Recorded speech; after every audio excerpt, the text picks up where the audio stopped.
Hello guys, another day, another vlog.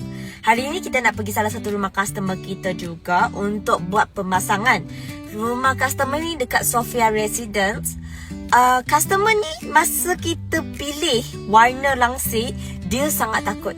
Sebab apa? Sebab warna dinding dia mostly ialah warna soft pink ataupun warm pink. So disebabkan color code dia mostly ialah pink-pink, so dia sangat risau color code langsir dia tak sesuai dengan dinding dia. Tapi at least suggest dia beberapa warna yang selamat boleh matching dengan dia punya color dinding-dinding tu lah. So jom kita pergi tengok. Sebenarnya kan guys, customer ni bukan kali pertama buat langsir dengan kita.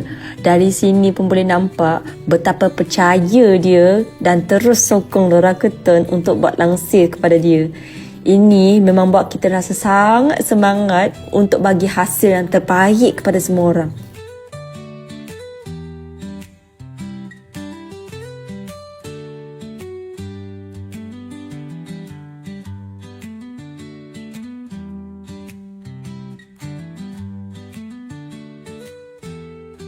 Yes, settle satu rumah customer lagi. Nampak tak?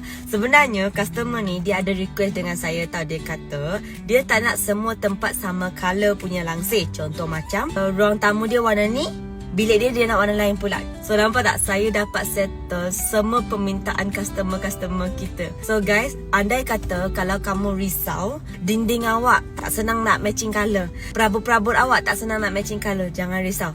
Kontak nombor yang dekat atas ni. Nama saya Alice. Kita jumpa next project. Bye-bye.